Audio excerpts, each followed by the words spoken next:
Welcome. Today's interview is with my father. This was our pilot that was never supposed to be released. This was just to get some lighting and some sound down. We chose my father because he is an automotive legend to me. He's lived a wonderful life. He was an ex-drag racer, a Vietnam vet, and a police officer. There was so much funny content in this pilot, we thought it was only right to release it to you guys. Go ahead and watch this and tell us what you think. All right, welcome. My name's Gary, and this is our very first pilot episode from Refinished Media, and this is our Automotive Living Legends series. David's behind the camera, and we have my father here today, Gary Sobbry, who's been in the automotive industry most of his life. So today we're going to talk a lot about, his experiences, his life, his views on cars and stuff. So thanks for coming today. Appreciate you. So you turned 16 in 1961, August of 1961, correct? Correct. So what was your very first year, make, and model vehicle? What's the very first car you ever owned? Oh, my dad had one that he had towed in, and it was a 53 Chevrolet. And I liked the 54s better, but I mean, it had a blowed motor in it, and he let me have it for $50. Was $50 a lot of money back then, though? What did the average person make a week back then? Probably $50. Okay, so it was a week's pay back then? Was it a two-door or a four-door? It was a two-door, blue on the bottom and white top. It had a real good body on it. That's why I wanted to use it. Yeah. So there was a junkyard that we took all of our stuff to, and it was called Oakville Harry's, and it was at the end of Whitaker Road in Milan. And the guy in there, he looked like he was a bum, but he wasn't a bum.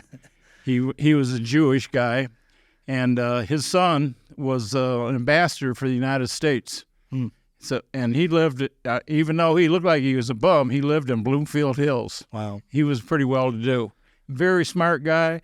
Everybody just sort of blew him off because they thought he was just nobody, Yeah, they thought he was But you got to talk to that guy, and he was very smart. So was it originally a V8 automatic or no? No, they were all six cylinders Inlines? at that time. Yeah, inline six cylinders. And they had a closed drive shaft in them. Okay. So the drive shaft wasn't open where you could see the U-joints. It was in a tube. Okay. And so I wanted to get rid of that because they were problematic. And they had them, those were from 1929 to 1954. They were all closed drive shafts. Okay. So I took the rear end out of a 57, I believe it was, and put that rear end in, used that drive shaft, and put a 4-speed transmission behind it. You rebuild the inline six or put a V8 in it? No, I ended up, at first I put a 235 cubic inch 6 in it, and some of them had 216 cubic inch 6, and then the one that was called the Blue Flame was 235 cubic inch. Okay. And I ended up getting a hold of Clifford manifold, so it took 2 1-barrels on it instead of just 1 barrel. And I had split exhaust on it, so it had duals, and I was using this to drive it to school. When you were 16 or before you were 16? Time I got it all ready and everything, I was 17. Okay. How long do you own that car for? Don't remember. The next thing I got was a 59 Chevrolet that had a 348 in it. It was a convertible.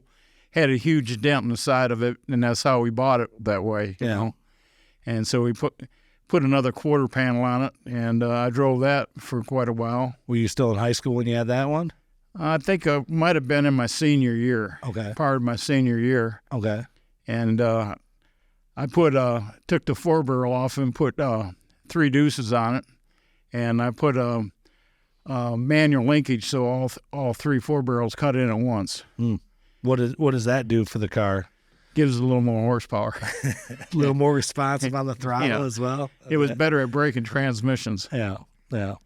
So, all right, and then in 1968, you graduated from high school, correct? 63. 63, okay, I'm sorry. And then not soon after, you go to Vietnam for a couple years. And then 65. I tried to join the Army, but the Army wouldn't take me. There was 6 of us went down there from my school to join up. Didn't pass the medical part, or why wouldn't they take you? Because they had 36 points against my driver's license for drag racing on the street. Okay. So in high school, was that a big thing in your time, drag racing?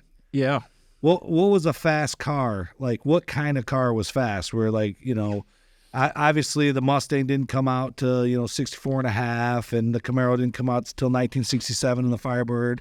But what was a fast car when you were in high school? 426 Street Hemi, 427 side oiler Ford, and the Chevy 409 425 horse had dual quads on it. Yeah.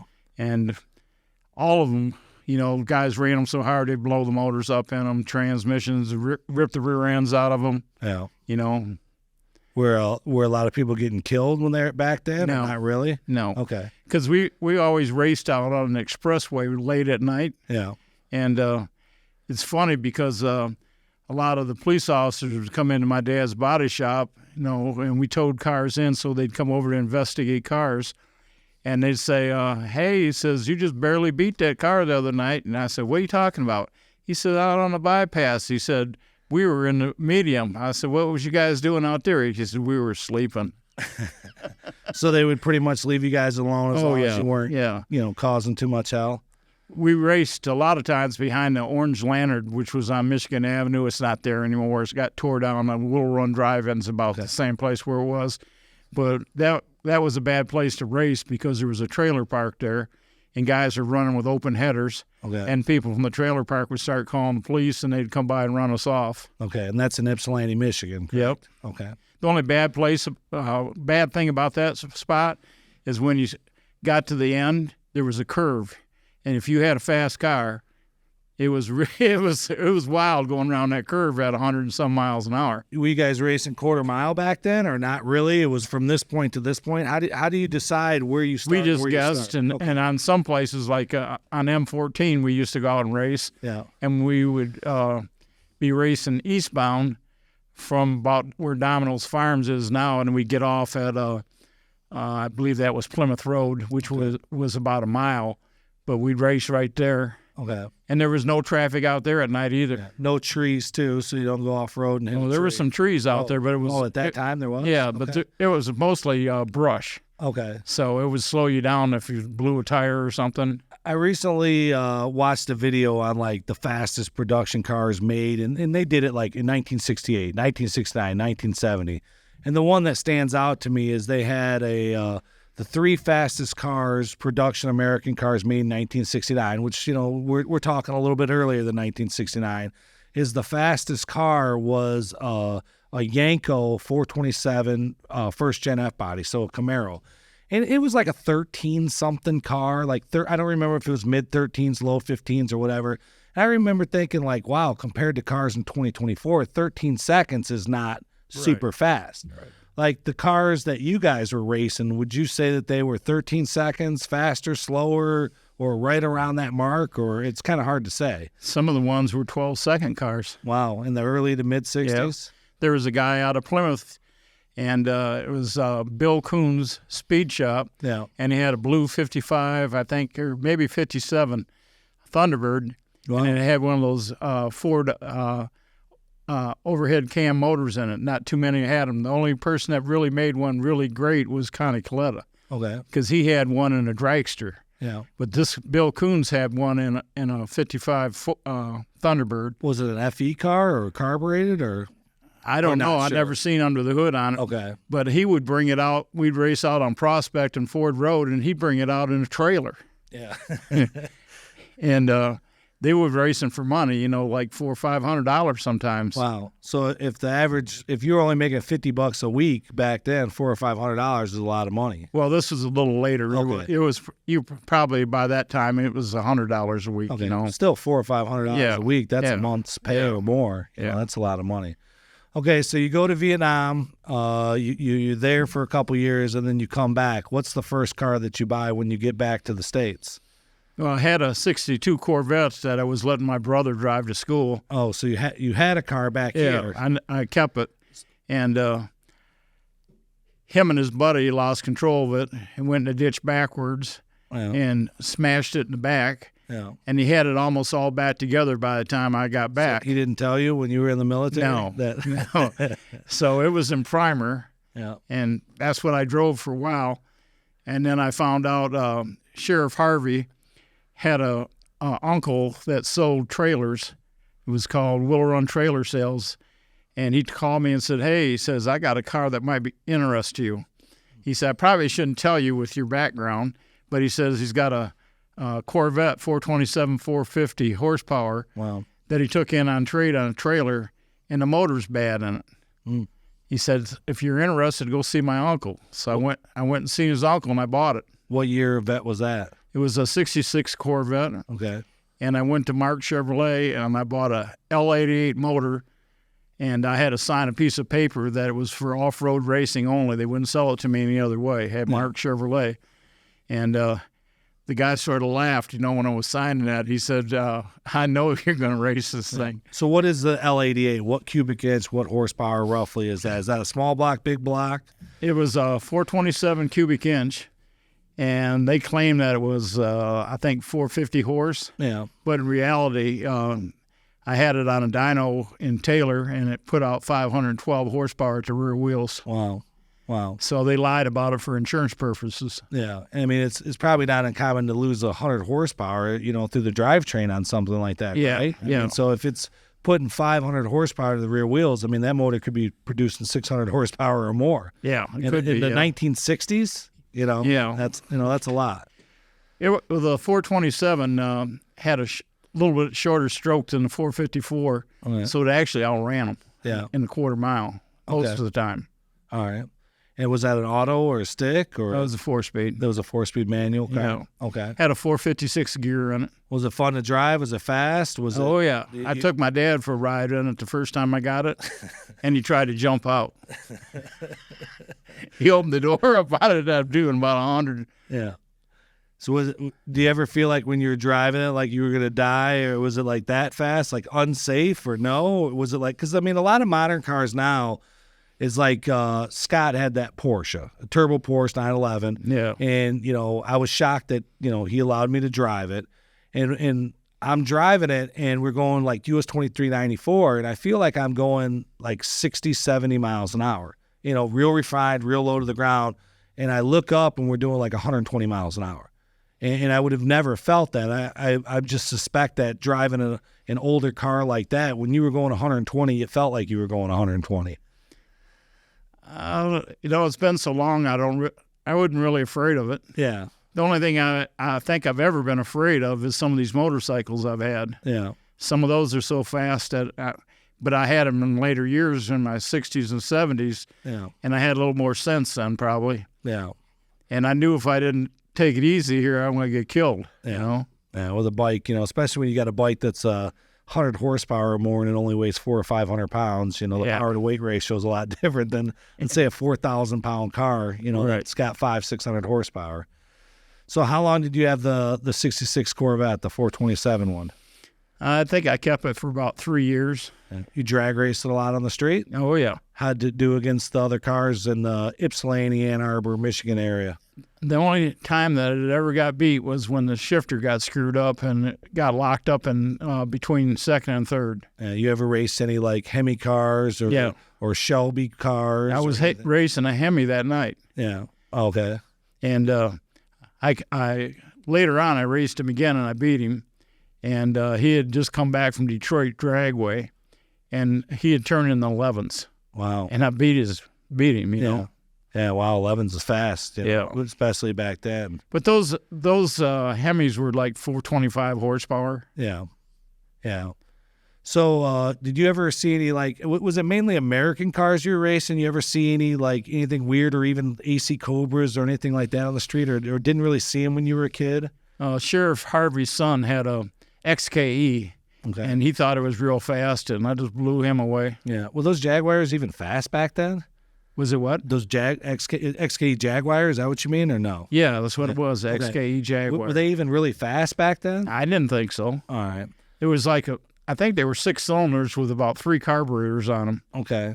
and the 6-cylinder was an inline. But being this close to Detroit, most people drove American cars, right? It was, Right. Chevy, Ford, Right. or Dodge, right? Right. And I mean, it's probably you didn't see many foreign vehicles out there. No. I mean, compared to different parts of the country or whatever. So what did you like? Were you a Chrysler guy, Ford guy, Chevy guy? Chevrolet all the way. Chevrolet. How come? Why Chevrolet over the other manufacturers? I just liked them better. You like working on them better? Do you think they produce more horsepower? Yeah, I think they put a lot. I really liked small blocks. Okay. And what really turned me on to those is a friend had a 66 Nova, and it had a 327, 350 horse. Oh.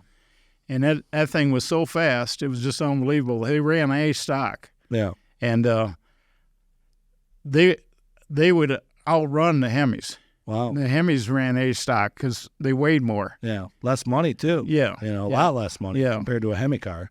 But they weren't put together real good. I remember one time when I was racing and with it, and I was driving, and the dash fell out of it. I was banging gears with it, and it twisted the body. Yeah. And so when I hit one of the gears, all these spot welds that was all the way around the dash, they'd been twisted a lot. Yeah. And the whole dash just fell down on my legs. Yeah. It's funny you say that is the 67 fastback Mustang that was in the movie Gone in 60 Seconds, quote unquote Eleanor. The 10th anniversary, we did a tribute car through the school that I work at. And we bought a Dynacorn body. And they're knockoff bodies. They're made in Taiwan and stuff. And I thought the quality was good. A lot of people hate on them. They call them China corn instead of Dynacorn and hate on them. And, they're not a real car, whatever. I mean, the car was really nice. And the very first testing we do on it is we hear pop, pop, pop, pop, pop. We do a whole shot in it. Well, what happened is we got it up on a hoist, and there was like 100 spot welds that broke in the car. And we're like, oh, this isn't good. I mean, the car's painted, the car's running, and we're like, we don't know what to do. So we basically tore the car back down apart. We redid all the welds, and, we didn't just fix the 100. We had to kind of assume that all the welds are bad, and we did some reinforcement and undercoated and stuff. But, I mean, and that was, 10, 15 years ago. You would think with, modern technology, they'd have that stuff figured out. I couldn't imagine, in the 60s was probably even worse or whatever. So... Yeah, I remember Schultz Motors in Milan, Michigan, were bringing some of these Dodges into us where the top had a vinyl top on it. Yeah.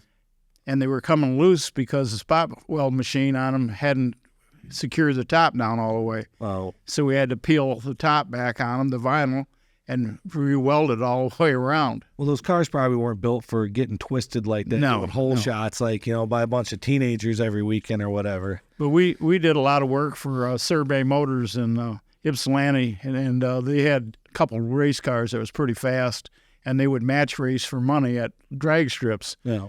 And they brought one to us on a Monday morning, and it was a 426 Hemi stick, and the clutch and flywheel came out and came right up through the dash and took out the windshield. Wow. And took the back of the hood off, and they said, we need this thing back for Saturday. Yeah.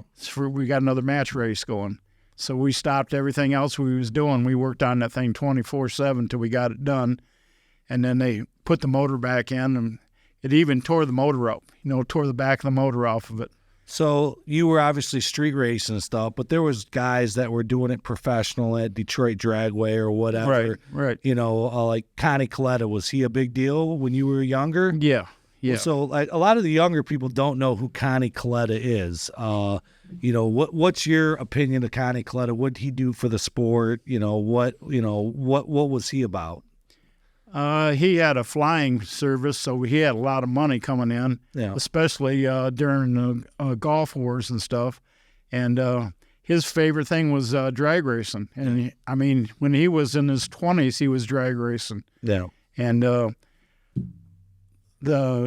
trying to think of the Ford guy. He had a race car, too. Local guy? No, he's the guy that's... You're not talking about John Force. No, okay. I'll think of it here in a minute. But anyway, he was racing too, and they were spending lots of money. Down the Snake Perdone? Yeah. Okay.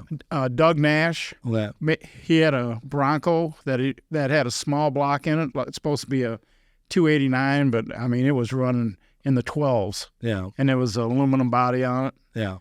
And but Coletta mostly did dragsters, and he was using Chryslers, and he was into it. He was actually a street racer too. Yeah, because I think he actually started with funny car, and I think he was one of the early guys of a funny car, like kind of invented that subset of drag racing, and then later he went to drag racing. And the reason why Brant Coletta is he's a Michigan boy, Yeah. and he's a diehard car guy, but I mean, a lot of like people nowadays don't realize the impact. I mean, they even made a movie about him in the 1980s. Him and Shirley Cha-Cha Moudowny, who I think she was the first female racer ever to win a title. I think she ended up with 3 championships. But I always thought Connie Coletta was cool. One, because he was so crazy, and I mean that in a good way. I don't mean that in a negative way. Is Connie Coletta is a man's man. He's crazy. He does not care what you think about him. No. This is who I am. Take it or leave it. He'll fight you. He'll shake your hand. He'll whatever you're down for, I'm down for. But he's got the coolest nickname in racing history. Yeah. They called him the Bounty Hunter. Yeah. And most people make the connection to Star Wars or whatever, like Boba Fett. But that's not where it came from. Is in his day, if you showed up to the strip and you blew your car up, you lost thousands of dollars, the gas, the time to get there. You might have pulled in broke with the empty tank of gas, but you needed to win that race in order to get money so you could go to the next town or whatever. And I like the name the Bounty Hunter because he was there for the money. He was there for the bounty, and he came home with it. And I always respected that about Conrad Coletta. I thought I think he's a good guy.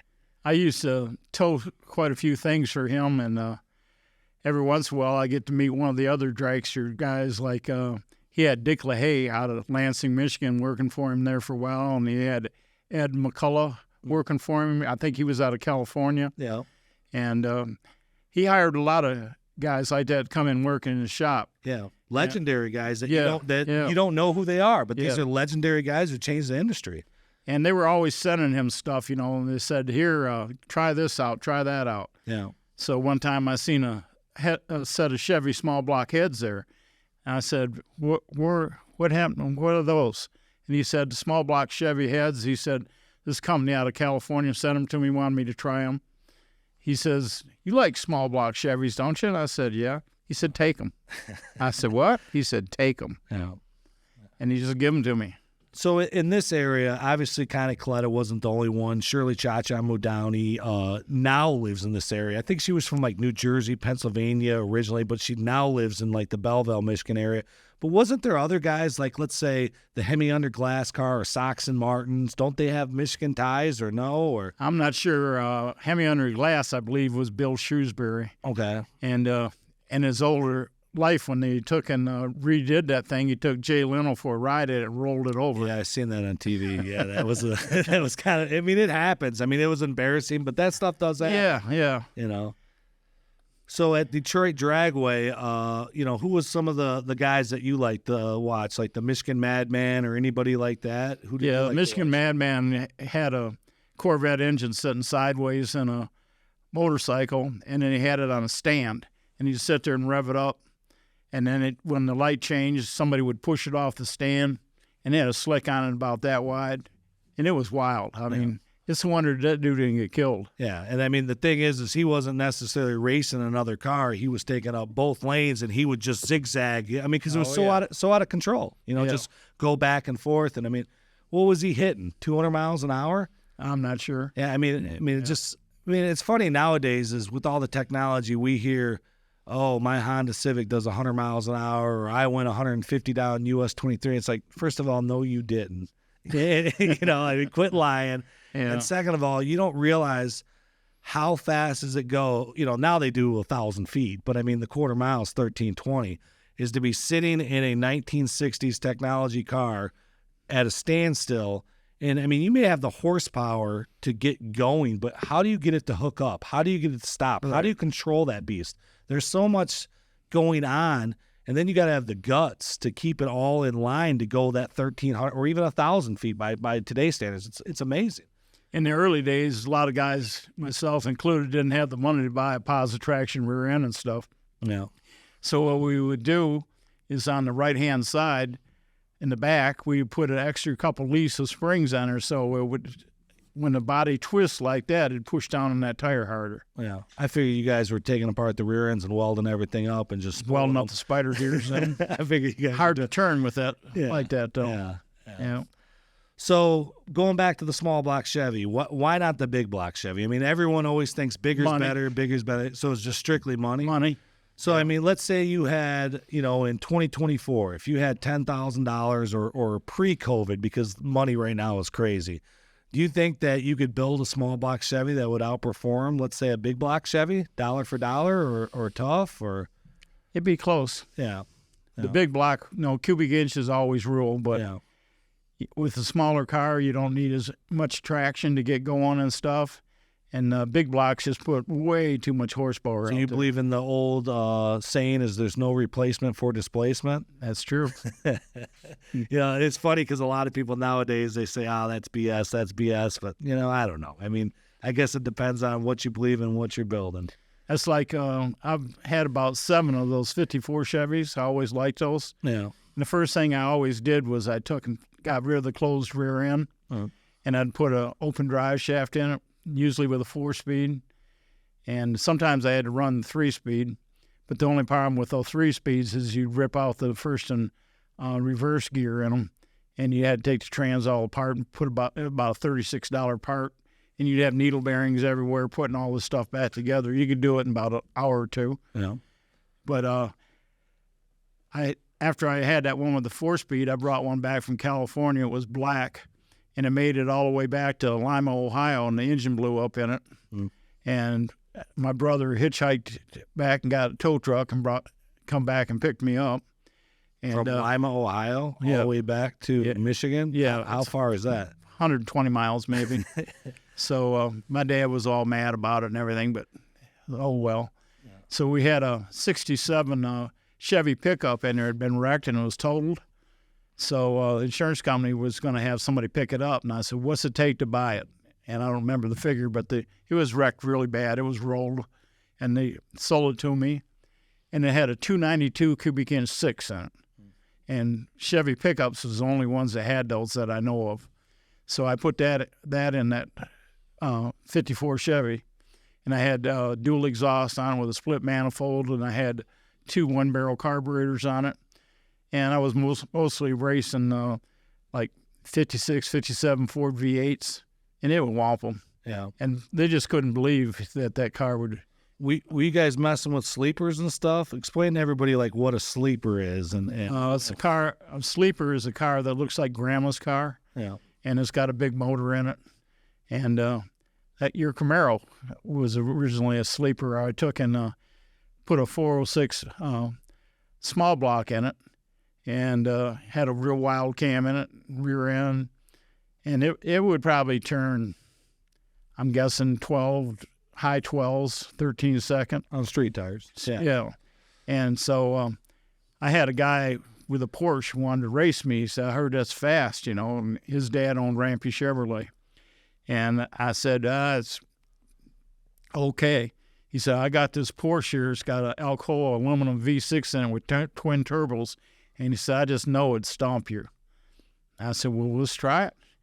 So we pulled out on the expressway at Michigan Avenue and Hewitt there and raced down toward, it was like 1 o'clock in the morning, raced to the 23 overpass. And he got me a little bit out of the hole. And then I came up even with him. And then when we went under the underpass, he beat me by about a car length. So he's like upset. Yeah. He pulled over and we're talking. He says, I can't believe, that car, did that good. He said, what is that, a 427 or a 454? I thought it was a big block car. I said, it's a 283 two-barrel. He said, what? I said, no, that's right. I put a 4-barrel on it. It's a 283 4-barrel. Yeah. And I had valve covers on it with stickers that said 283, 195 horsepower. Yeah. And that's what we called a sleeper. Yeah. He was so upset. He said, I bought this from Woods Motors in Detroit. And he says, I got $50,000 in this thing. Yeah. And he said, I never had anybody keep up with me like that. That was a lot of money in the late 80s, early 90s. Yeah. It's $150,000 or more now. Yeah. And then that car was probably, $10,000 or less, back in the day? Yeah. Yeah. You know, so I mean, you're beating a car that's got, or hanging with a car that's got 5 times the money, and then the technology is a lot greater too. He probably, I mean, even if you pop the hood and you see that orange small block, you know, he knows it's a 350 or bigger, but he probably was surprised when he popped the hood and seen it was painted blue. It probably made him mad, huh? So for those that don't know, I mean, when you know, from the outside, I mean, a Chevy small block looks like a Chevy small block. It doesn't matter if it's a 400 cubic inch motor that's bored over to make it a 406 or 412 or whatever. But usually the 305s and smaller, they would paint them blue, and then the 350s and biggers, they would paint them orange. Well, a lot of guys would paint them blue, so that way when you looked at a 406 small block or whatever, you could pass it off as a 305, you know, because how would they know? Now you can even get them worse because Dart makes blocks that are aluminum. Yeah. And some of those are, I think, I heard 431 cube. Yeah. And they're making all aluminum blocks, and you know, I mean, just crazy. But I mean, that it's kind of funny that, you know, like nowadays, I mean, when you pull up in a Corvette, you go, oh, that's a Corvette. That's a fast car. Like, you don't even have to know anything about cars. You're like, that's a Corvette. Corvettes are fast because everyone says. But when you pull up in some station wagon or some pickup truck, especially if it's rusty and it doesn't look good, but, you know, it was built to, you know, to trick people, you know, and out of money or whatever, or just to embarrass them that, hey, your shiny brand new Corvette's going to get beat by this car that looks like it's $50 or $100. Mm-hmm. Yeah. So what was your favorite car that you ever owned? Like, if you could go back and have one car that you've owned, or maybe you didn't even have to own it. Like, what was your favorite car from back in the day from your youth? What'd you think? 427 Corvette. 427, the 66? Yeah. Okay. And what color was that? Nassau blue or Nassau blue? Yeah. Okay. And that was a 4-speed manual car? Yeah, and it had a convertible top and then a removable top. Oh, so it had the hard and soft top option? Yeah. Okay. The convertible top was white. Oh, okay. All right. And the radios and those things went up and down like this. Sideways. And they never worked. Yeah, I always thought that was weird on those ones. Yeah, they never worked. Yeah. So what did you like about the Corvette? Just light, fast, fun? Just, you know, what draws you to that versus another car? What I really liked about it is nobody wanted to race you. You know, you didn't have to prove it was fast. You know, guys that had fast cars used to hang out at bar hops on Michigan Avenue, and they'd see that Corvette come in and they'd all leave. They didn't want to be embarrassed by somebody saying, go race this guy, go race this guy. Yeah. Yeah. Did you ever like go down to like Detroit Dragway or anything like that when you were younger? Yeah. When did that thing like stop being a thing? Because I mean, I never really remember it. I don't think I've ever been there. I remember Milan Dragway, but I don't remember Detroit Dragway. I mean, besides people talking about it, how many years has that thing been gone? Quite a few years. Like 60s, 70s, or not sure? I'm not sure. All right, what's there now? I think it was just there was like industrial buildings all around it, so I'm just assuming it got down there. Did all the big name guys go down there? Yeah. Because it seems like with Milan, and I'm not beating on Milan, but it seems like Milan, like the NHRA is not doing events there every year, but it seems like Detroit Dragway was like one of the main stops like back in the day. It was. Yeah. It was. Yeah. I remember one time there was this black guy, Malcolm Durham was his name, and he was, I think he was down south, but he came in there to match race, and I was in the pits there talking to him and between rounds there, and I said, what's going on here? He said, I blew a head gasket. He said, one of these gaskets blew. I don't know which side for sure. And I said, oh, okay. And it was like a 427. And I said, I used to have a 427. He said, you did? He said, you know how to remove a head? I said, yeah. He said, start taking that other head off. And he turned out to be a pretty nice guy. Good. Yeah. And he didn't have the big money like a lot of these other guys, but he was sort of like that Wendell Scott guy. Okay. So he was into it. Yeah. Yeah. Yeah. You ever get a chance to meet any guys like Smokey Yunick or Grumpy Jenkins or any of those guys? And, you know, for those that don't know, is they're both, you know, legendary engine builders that were in NASCAR and NHRA. But you ever get a chance to meet or talk to any of those guys? I did. What it was is I was going down for the Daytona 500, And the guy that run the Hudson Museum there said, here, I've got some tickets to get into a trade show. It's not for everybody. You got to, be in the industry to get them. Yeah. And he said, I'm not going. He says, I got 2 tickets. You want them? I said, yeah. So he gave them to me, and the show was on the same weekend as the Daytona 500. So I went in there, and I had another guy with me, and he wasn't really into cars. And so I'm out looking around there, and I see Smokey Yunick in his coveralls sitting over in the corner. And I walked over to him, and I said, aren't you Smokey Yunick? He said, yes, I am. He said, I can't believe this. He said, what do you can't believe? I said, with your history, I would think you had to wait in line to even talk to you. Yeah. He said, nobody knows who I am. He said, just sit down, we'll talk for a while. He said, what's your favorite engine? I said, the one that you made. No, he had a big part in it. Yeah. And originally he wanted it to be a 283, and they made it a 265, and then later changed it back up to a 283 cubic inch. Yeah. And he's quite an interesting guy, And I probably talked to him for a half hour, 45 minutes. Yeah, I mean, what he did for the world of racing and stuff. I mean, it's funny that the average, quote unquote car guy doesn't even know who Grumpy or Smokey was, and they changed the world. I mean, and when Smokey Yunick's garage was the best damn garage in town, period, or something like that, in Daytona Beach, Florida, and they ended up knocking it down. What's it been, 20 years? And I think they built condos there. Well, people protested it and wanted it to be like a national historical site. Daytona didn't care. They're like, we're knocking this down. Guys were taking bricks and selling them. Yeah. And the story that I heard, again, I have no way to confirm or deny it, was when they were going through some of his stuff, is they found Zora's very first motor out of the Corvette. And Smokey had it bagged and tagged. And I'm told, again, don't know if this is true or not, but Lindenfelder here in Michigan bought it, and I heard that they paid over $1 million for that prototype motor. So the very first Corvette motor, Smokey was sitting on it all these years, and it found its way back home here in Michigan, and it's in a private collection. Right. Which is crazy. Imagine having something like that. And they said there was just stacks of 20 or 30 motors, all aluminum big blocks, aluminum small blocks, prototype stuff, just bagged and tagged. And it's like, oh, here, what is this? Oh, it's the very first Corvette motor ever. It's just amazing. I met Bill Grumpy Jenkins, too, at Winter Nationals in Pomona, California. And I was in the Navy at that time. And he was racing A stock, I believe. And he took and put 26 Hemis on the trailer, beat them all to win A stock. Yeah. And there was a small block Chevrolet, and they said, oh, you're cheating. So they tore it all down and found out that he wasn't cheating. He de-stroked it. Yeah. And he de-stroked it so it would wind up to 10,000 RPMs. Yeah. I think the story goes with Smokey and Grumpy is half of the rule book was written because of them.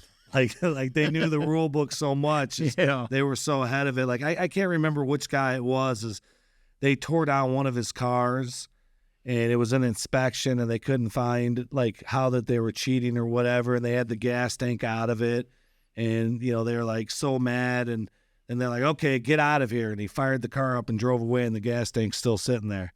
Yeah, he had a fuel cell hidden someplace. I mean, just the stories about those two guys. I mean, just go on and on. Just crazy. Yeah.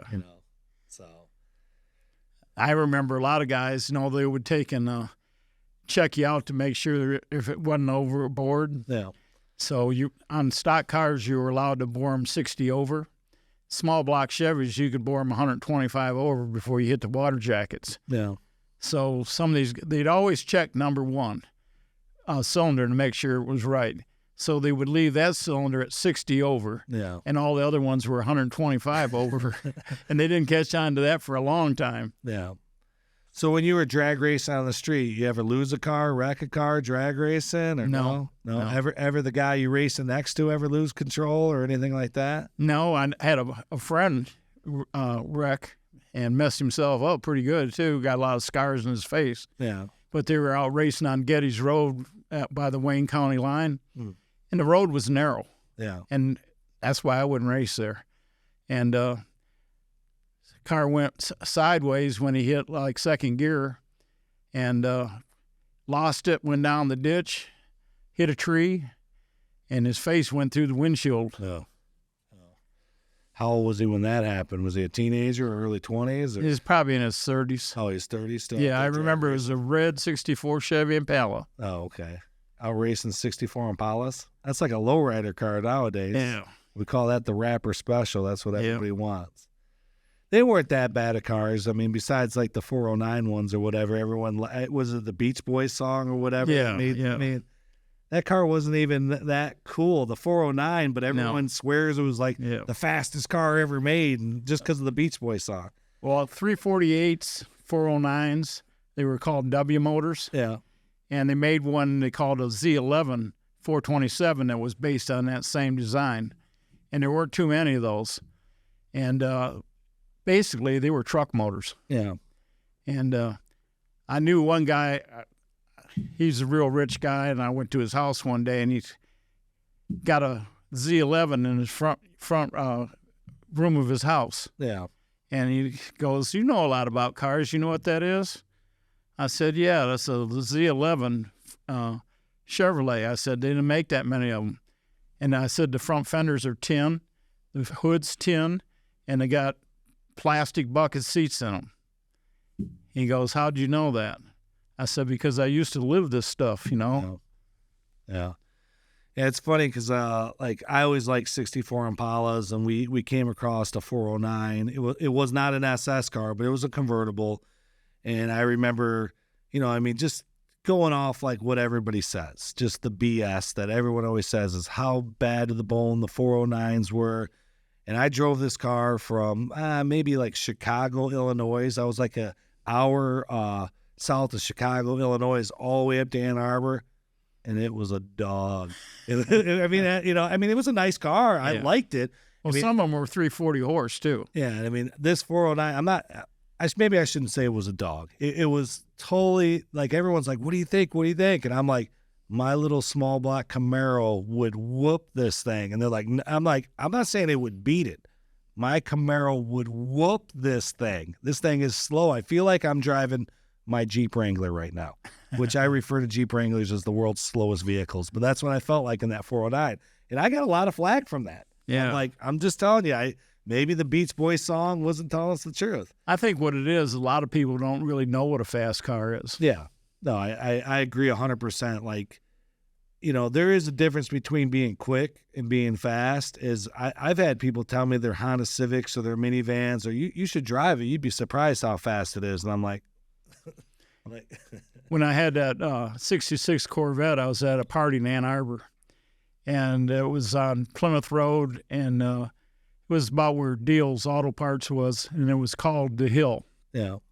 And everybody hung out there after I got out of the Navy, and I'd had that 66 Corvette.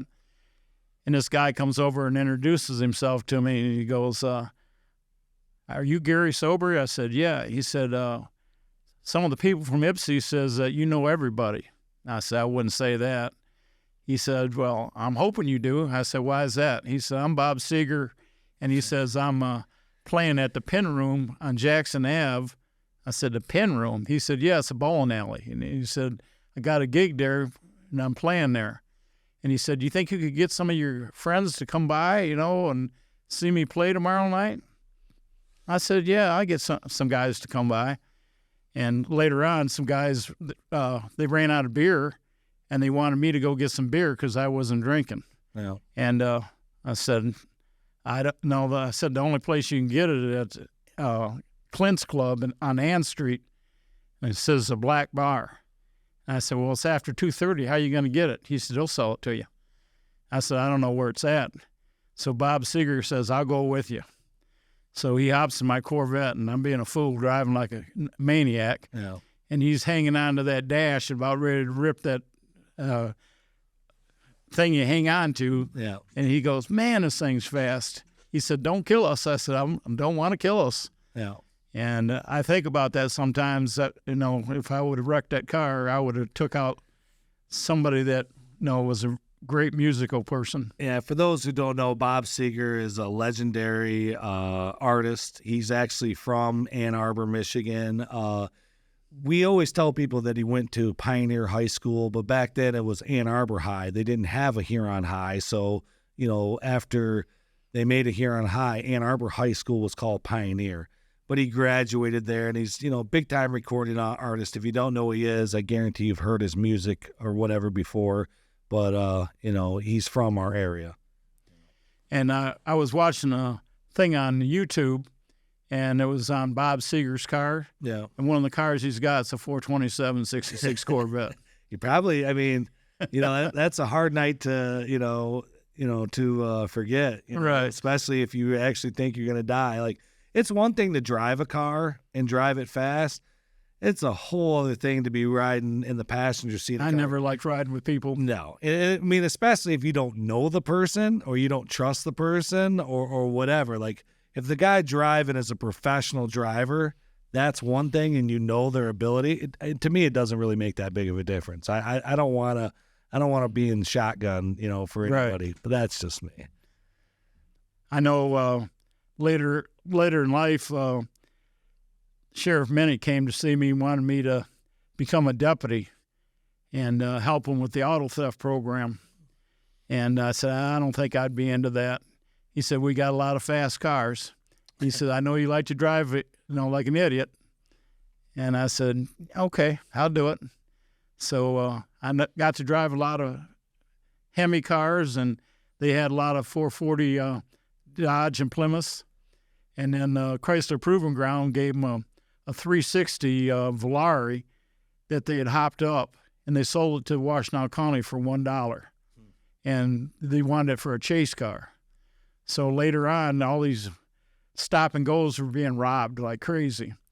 So they took two of us. I got to be the driver, and another guy that was a little bit on the crazy side. He was riding shotgun, and we had 870 Remington 12 gauges and some M1 carbines. He says, I want these guys taken out no matter what. We're going to catch them. We're going to take them out. And we did, too. We didn't kill anybody, but we ended up ramming them and stuff like that to make them wreck. They ever let you take any cars up to the Chelsea Proving Grounds up there and brought them or anything for the police? Yeah. What does the Chelsea Proving Grounds look like? Is it a racetrack? Is it a big piece of concrete? Because we've got in Milford here in Michigan, we got the GM Proving Grounds too. Well, back in the day, what did the Chelsea Proving Grounds look like to you? Well, they had one road course that went all over the place, and then you came all the way around on the back on Silver Road, and they had this skid pad. So you come down this hill fast, and there was several different kind of pavement down there. Yeah. And then you locked up the brakes and see if you could control it. Okay. And they would that way they were training you how to handle different situations. Yeah. And it was fun. And they had one course where we had like 4 people in the car, and at the time Sheriff Scheibel was riding with me. He was a passenger, and they wanted me to do this course where you went through it backwards. Yeah. He said, I want you to go through this thing just as fast as you can. These are old police cars. We don't care if you wreck them, roll them over, whatever. He said, I just want to see how fast you guys can go through this. Yeah. So when it got to be my turn, he goes, oh, my God. He says, try that again. I said, well, what did I do wrong? He said, nothing. He said, we knock off a few points for every time you hit one of those the orange cones. But other than that, he said, try to go a little faster. So I went through another time, and he said, try it again.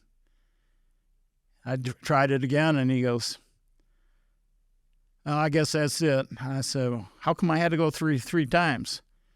He says, you got the second fastest time that's ever been through here backwards. Oh, he was trying to see if you could break it. Yeah, he wanted me to break it. Yeah, that's cool, though. And he said, a Chrysler engineer holds a record. Yeah. And he said he's only 2 seconds faster than you. Wow. And they had another track that was like a circle track, and it was banked. Yeah. And you could run around that thing. And they would tell us, we don't want you going any faster than 100 miles an hour. Okay. So that took all the fun out of it. Yeah. How big was it? Was it a mile or longer? Oh, that place is huge. No, I mean the bank track is. I think it was only like a half mile. I'm not sure. It's been so long ago. Yeah, so it's not like going to MIS or anything. Right, like that. And we would do like fake traffic stops. Okay. and they would try to get you to feel out the situation, what was going to happen. Yeah. You ever get to chase anybody when you were a police officer? Yeah. So you've been on both ends. You've been chased, and Yeah. and then you've been chased. Which one's more fun? Do you like to chase them, or do you like to be chased? It doesn't matter. Which one do you think has the advantage? Probably the guy that's in front. Yeah. Yeah. They kind of ruined that with the radio and the helicopters and all that. Yeah. I think it made it not a fair advantage. But I remember we were listening to the scanner in the police car because back in them days we couldn't talk to Ann Arbor or Ypsi. We just had a police scanner mounted in the car so we could hear what the other ones were saying on their main frequency. yeah. And we heard armed robbery out of Ann Arbor, and Ann Arbor gave up the chase and said the guy went on to M14, and he was doing over 100, so they gave up. Well, we were on M14, and the guy passed us. Wow. And I chased that dude all the way to Northfield, Michigan, and I had another police car come up behind me, and I heard on the scanner, it said Wayne County, Washtenaw County. He says, "Can you hear me? If you can, pump your brake light once." So I pumped my brake lights. He said, "Good." He said, "This 455 Oldsmobile is a runner." He said, "Get out of my way." And I was doing 130. Yeah. And he came up behind this guy and rammed him in the back. And the guy spun around 4 or 5 times, went down in the medium. The fence flew up in the air, and he hit a tree in this guy's backyard. Wow. And I said, "Oh, my God." And we stopped, and the Wayne County deputies was already running out that way.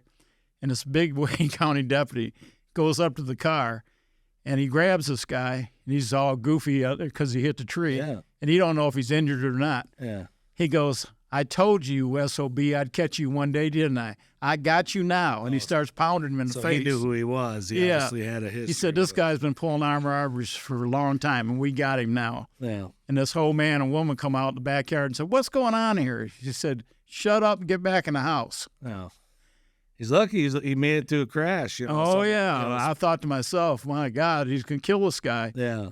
So Washtenaw County Dispatch said, "What's going on there?" I said, Wayne County's got him stopped now, and we're just going to carry this on our log. No report needed. I'm leaving. Yeah. Let them deal with it. Yeah. All right. Well, hey, we appreciate you coming in today. Thanks. We'll definitely follow up for a part 2 or whatever, but thank you for coming. Okay. Thanks. What I wanted to go back to is I wanted to hear a little bit more about this 66 Corvette. I wanted to know, the type of motor it had into it, why you chose that car out of all the cars you could have had, what you liked about it, and, just basically, why a 66 Corvette with the L88? What drew you to that vehicle? The main reason I bought it because it was cheap. The engine was blowed up in it. Guy had traded in on a mobile home at Willow Run Trailer Sales on Ecorse Road in Ypsilanti, and nobody wanted to buy it because the motors were pretty expensive. But I knew that Chevrolet had crate motor that was called a L88, 427 cubic inch, and they said they were 450 horsepower, but they lied. Yeah. So even back in the day, because crate motors, for at least my generation, that's something that's a little bit newer. So this L88 motor was designed for the guy who was looking to get good gas mileage. Is that what they were buying it? It was horrible to drive. Okay. It was a 4-speed, and it would not idle under 2,000 RPM. It'd stall. Yeah. And it would lope real bad, and it had side pipes on it. So I was always getting tickets for excessive noise. Yeah. And I'd go to court over it, and I'd show them where I just bought brand new side pipes that were made for it, and the judge would usually throw it out. Yeah. So what was the main reason for that motor? Was it for on-road use, or? And it was off-road racing only. Yeah. So it wasn't really even supposed to be on, the streets. Right. Yeah. We bought a lot of parts from Mark Chevrolet in Wayne, Michigan, and the guy in there, Jim, was a racer too, and he said, "I got something here for you." I said, "What you got?" He said, "I got a L88 Chevrolet race motor here." He said some guy ordered it, and we got stuck with it, and he said, "I'll let you have it for what we paid for it." You paid more money for the car or the motor? I think I paid more for the motor. It was $3,050. Wow. And what year was that roughly? Let's see, 68 or 9. Wow. You could almost buy a house for $3,000 back then, couldn't you? In the wrong Not one neighborhood. you'd want to live in. Yeah, in the wrong neighborhood though, you'd Yeah. probably buy a house for that kind of money. Yeah. So, like that car, like if it had slicks on it and all that, what do you think that car would turn in the quarter today? High 11s. High 11s. Yeah. I mean, that's still pretty fast, especially in the 1960s and stuff. But it'd like to break transmissions or rear ends. Yeah, yeah. So, like when you would race people in that car, obviously you were pretty successful with it. There was probably very few people that could beat that car. Wasn't very many. Yeah. So what would the other racers do when you came pulling around like bar hops or going around with something like that? Oh, they usually closed up shop and left. Yeah. Yeah. So what would they do? So if you Well, everybody would be outside, playing music, talking trash, and I'd pull in with that thing, and it was sitting there loping so bad that they couldn't even hardly hear their music, and it was loud as hell. And all these guys that were supposed to be drag racers, they would like close their hood down and say, "Oh, I gotta go." just leave. Yeah, that's too full. So how come you ultimately sold that car? Well, I had 37 points against my driver's license, or 36, one of the two, I can't remember now. Yeah. And I just, I ended up going to a Ford pickup 6-cylinder stick just so I could drive around. Yeah. So you kept getting in trouble for drag race and speed and stuff. And they were after me, I would go down Michigan Avenue or something, and state police or county would turn around and follow me. Yeah, because they knew the car by then, the color and all that. Yeah, that's unfortunate. You think that car's still out there today, or you think it's wrecked or long gone, or? I don't know. Yeah, I don't know. Yeah, wouldn't it be crazy to come across that car again after all these years? It wasn't in very good shape when I got rid of it. It was raced to death. Oh, it was beat on a little bit? Oh, yeah. It's weird. That's weird how that happened. Yeah, me and my brother used to watch that auction, what they call it? Yeah, like Barrett Jackson. Barrett Jackson. And you'd see a cherry one going through the auction, and it'd bring like $200,000 or $300,000. Yeah, that was years ago. Some of them numbers match. They could bring, I don't know, about $1 million, but they're bringing, crazy money. I know none of the numbers would match on this one because it had a different motor, different had 3 or 4 transmissions in it through the years. But you guys didn't keep cars like that back then. Nobody thought that these cars, were going to be collector's items. That's one of the things that makes them rare is, like, even with like baseball cards today. Yeah. People will buy a brand new baseball card and they'll put it in a package and they'll put it away and they're like, oh, I'm going to retire on that. Back in the 50s and the 60s, kids would take baseball cards and they would trade them or put them on their bikes or play with them and stuff. And that's kind of how you guys, and correct me if I'm wrong, that's how you guys, cars are disposable. They were for transportation or fun, and you weren't collecting them for 50 years. We used to buy salvage cars from the Farm Bureau and State Farm and go pick them up. And I was picking up cars for State Farm all over Michigan and bringing them back. And by picking them up, they were selling them to me for $50 a piece. Yeah, I don't want to talk about it because I already know the stories, but just so everyone else knows is that, you guys used to crush really nice 57 Chevys and, Chevelles and stuff like that, especially when scrap got high. You have a bunch of cars with blown motors or whatever. You're like, we'll just run them through and scrap. In later years, when I used to go to a car show, I'd walk down through Depot Town, and guys would stand there and go like this. Yeah. Like I was Dracula. Yeah. But that's just the way it was back then. You didn't think about it now. All right, so the next question I had for you is that I want to talk a little bit about your grandfather. I'd like to talk about his racing history and his background and his business a little bit. So what do you know about him? He was born in Saucy-le-Tree, France, and came to the United States when he was 4 years old with his dad and his grandpa. Yeah. And they settled in Redbird, Indiana, which is at the very bottom of it. And then it moved around some. He was in Kentucky and a couple other places. And my great-grandfather had an explosive license where he would work in the mines and put dynamite in and blow it. They drill inside and blow stuff up. Yeah. And he liked to play with dynamite. And That's safe. and he also had a bunch of mules where he pulled the carts up out of the mine with. And that's how we got in the towing business, because he had those. And a lot of times when people got stuck, they would come down and have him get his mules and come pull them out, you know? Yeah. So my grandfather was the kind of guy, if he seen anything that he didn't know what it was, like somebody was throwing something away, he'd stop and pick it up, and he would take it apart. He wanted to know how it worked. He was like that all of his life. And during the war, World War II, he used to make parts in his gas station in Elk Rapids, Michigan, for anything, you know, like cars. He couldn't get any parts, so he'd make a generator from one car, work on another one, make brackets, whatever. Yeah. That's what most people don't understand, is like that generation was just different. I mean, we'll talk about his racing background, but, you know, like people would ask me, like, what was your great-grandfather like? And it's like, you know, how do you explain it? I mean, he was a mechanic, sure. Business owner, sure. Owned a gas station, sure. Also worked on boats. Right. Also was a machinist. Worked on guns. Right. You know, did paint and body. You know, I mean, those guys, like nowadays, like if I had to say, what are you? Well, I'm a teacher, I'm in education, I'm a painter. Like, I'm two things. Those guys were, they were 10 or 15 things, and they were probably better at their profession than I am at mine. Yeah. You know, so I mean, that's one thing that just amazes me about that generation, is I wouldn't even know how to explain his background, but you know, I'm a little bit interested in like his background in racing, like with the Brickyard and stuff. What do you know about that?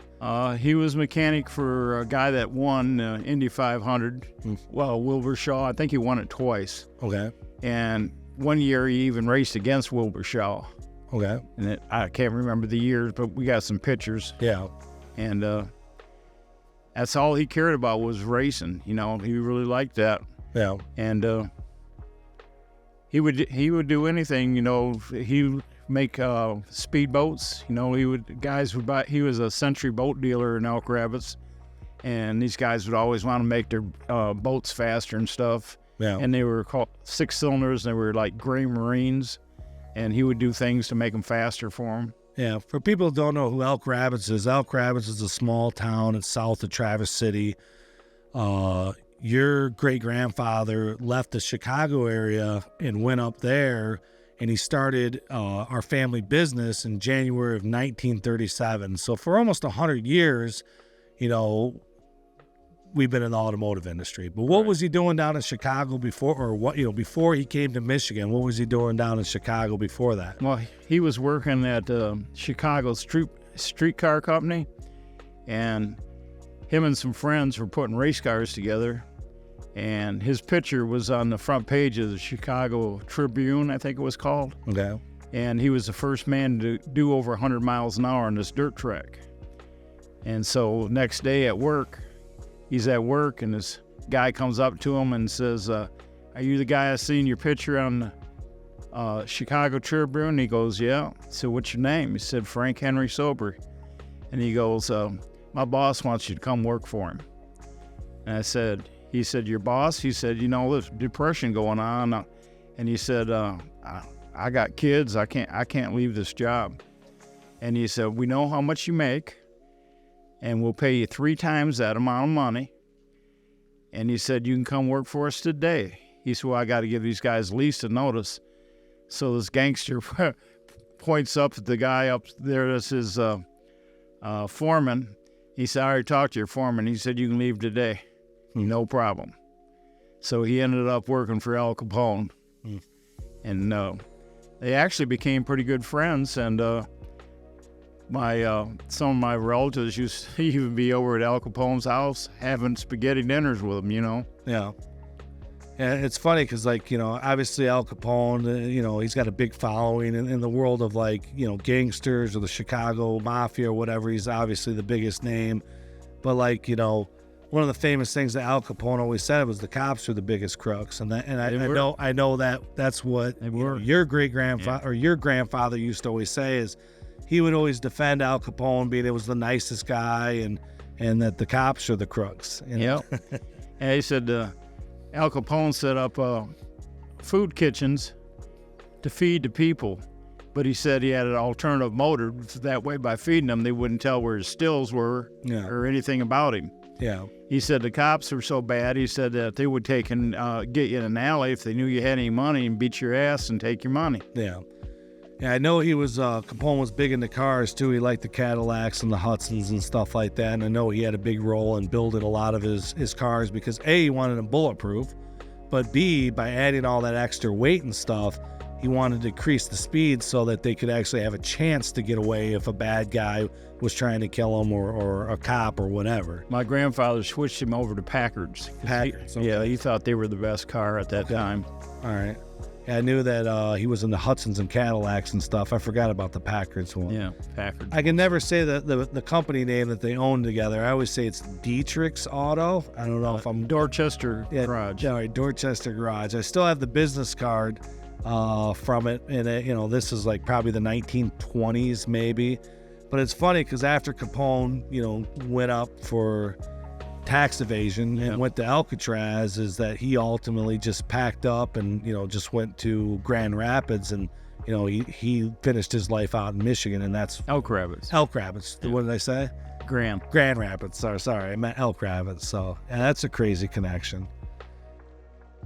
All right, so you were a police officer for a while in the Michigan area. You worked for Washtenaw County Sheriff's Department and did a lot of auto theft.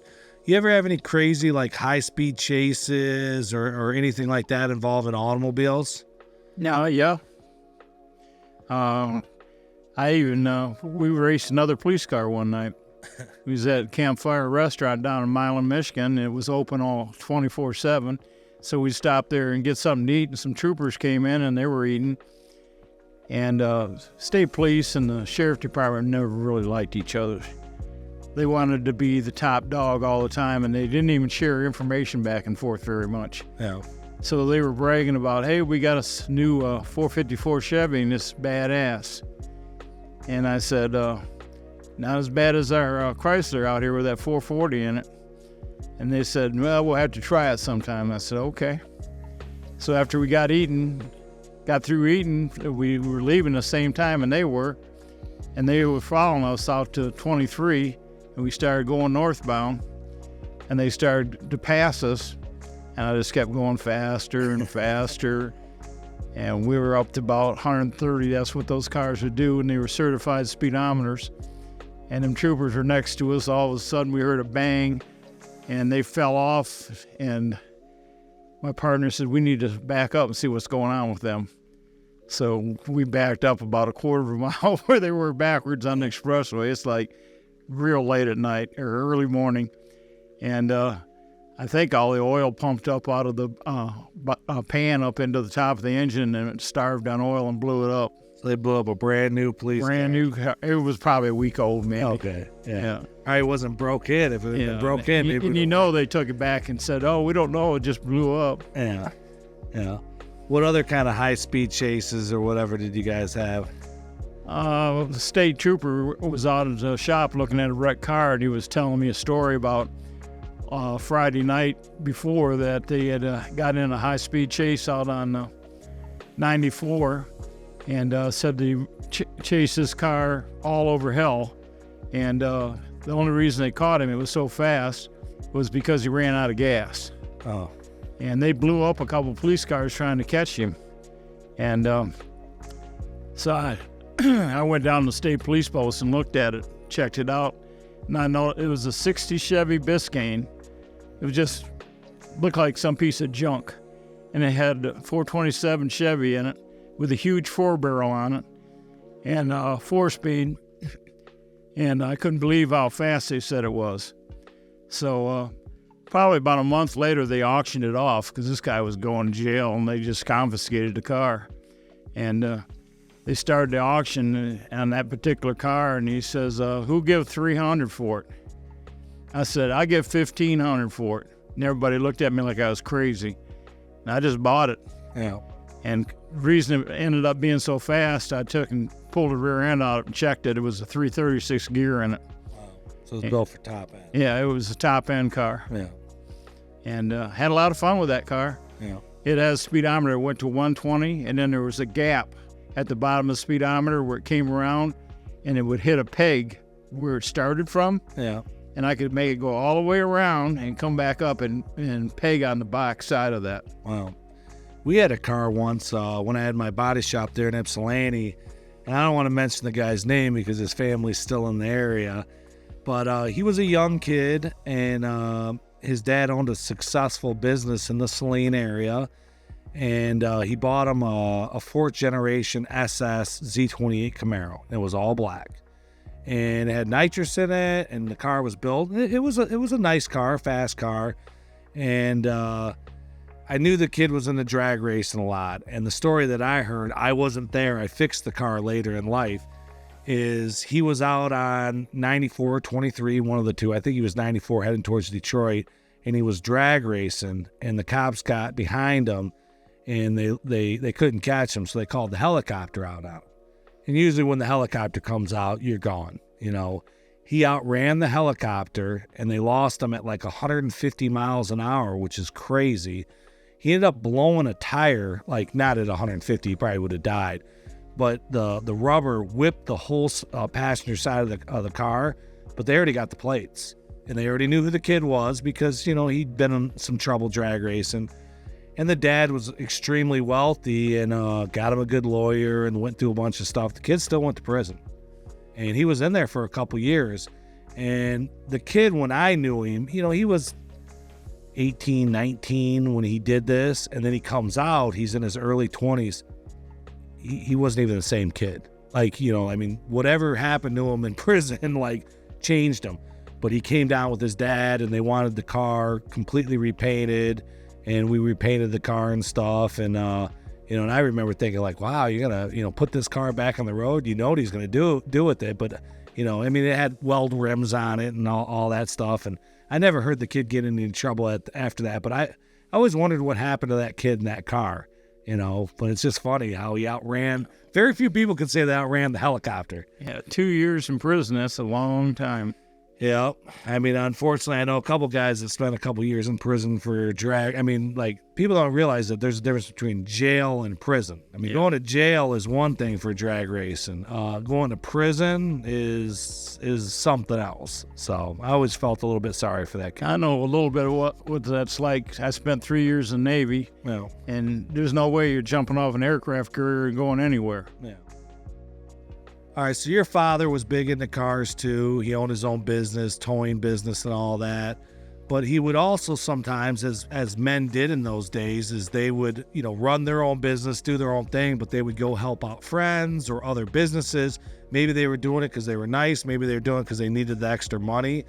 Didn't your father have a connection to a Rambler dealership that was in the area? Yeah, this is Ireland's out of Tecumseh, Michigan. And it was a Rambler dealership. And if anybody knows anything about Tecumseh, right on 50, there's a big house there, and it says Amber's Bar. And I'm pretty sure it's still there. It was a couple years ago it was still there. And then there's a Big Boy next door, and then behind it's a shopping center. Well, that back in 1956, that was a big junkyard, and then Amber's Bar was Ireland's home. And the Rambler dealership was out in front, and the guy was into racing. There was three brothers, Ireland's and Chuck, I think, was one of them, and I can't think of the other one's name, but they had a Buick that they raced. It was like a 56 Buick Century, maybe 55, and my dad would go down and help them work on it, trying to make it faster and faster. And they would get out on 52 out there. Back in them days, there was nobody there. Just a bunch of farms. And they would race top end. And they'd race like 4 or 5 miles top end. Wow. And whoever got to the location first was the winner. And they'd race for money. Weren't those guys messing around with some weird stuff, though? Like back in the day, didn't they mess around with some supercharged cars and stuff like that? Yeah, my dad put a supercharger on it. I think it was a 671 GMC blower. Yeah. And they have to lower the compression on the car a little bit to be able to pack the cylinders with all that fuel. Yeah. And it would run, you know, but the bad part about it is they were doing it all the time.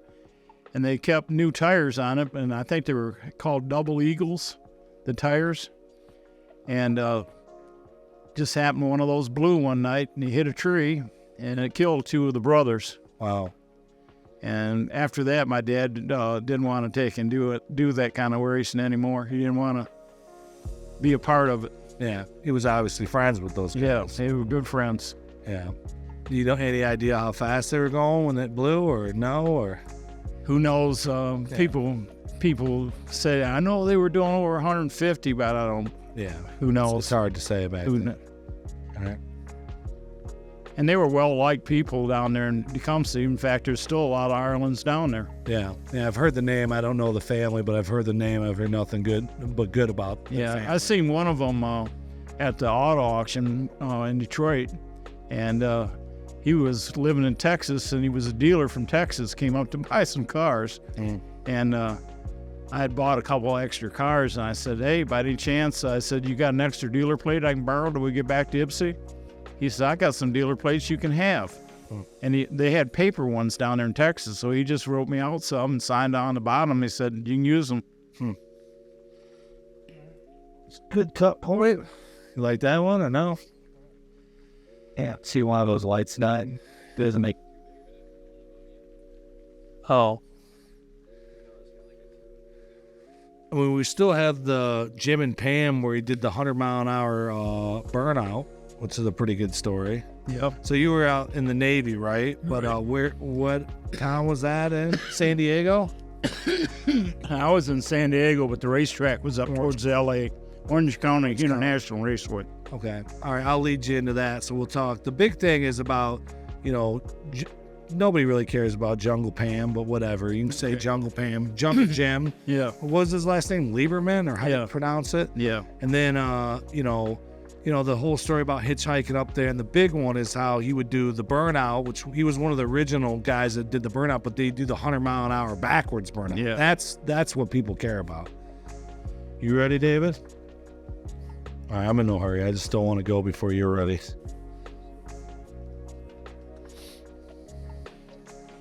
What year was this? 68, 67? I was there from 65 to 68, so it was somewhere in there. Okay.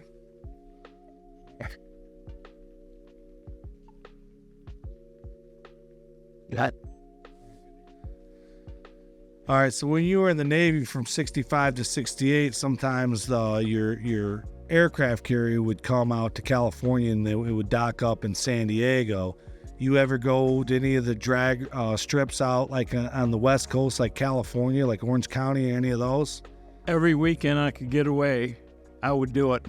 And a lot of times I would take my cousin with me because he was stationed at Miramar Naval Air Station. So we'd get out there in an expressway and hitchhike. And You would wait. You would hitchhike from San Diego to Orange County, which is near LA. How far is that? about 80 miles. Okay. And we didn't have a lot of money. It was like our monthly pay was $67.50. Yeah. And when we were in Vietnam, it was extra $55 a month for combat pay. But when we were in San Diego, we didn't have a lot of money, so we hitchhiked everywhere we went. And some guys saved up enough money to get an old car or something like that, but some of them weren't interested in drag racing. We couldn't find anybody with a car that would take us, so we wanted to go so bad we'd go. And they had a little strip called Ramona in San Diego area. And then they had Carlsbad, which was up north a ways. And then Orange County was the big one. Yeah. And it's not there anymore. They tore it down, put houses in there. Can you imagine that? Yeah. And so Jungle Jim Lieberman would be up there on some of the weekends, and we'd always try to get there to that one. Is he a big name back then? Oh, yeah, he was crazy. Yeah. Absolutely nuts. Had a Chevy Nova. It was blue in color. And it was a 427 blown injected. He'd done different things to him. And he was just a showman, crazy. Yeah. And he would do burnouts, and people would just go nuts. And then he'd go the burnout full length of the strip, and then he'd back up like 100 miles an hour.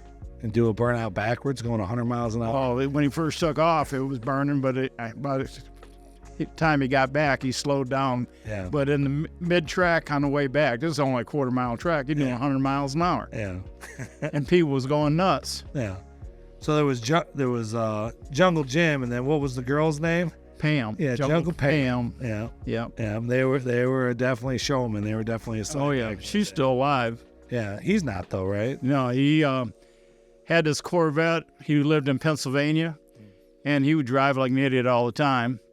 And he was trying out to something he'd done to that Corvette, and he lost control of it coming into town, hit a school bus, killed him right there on the spot.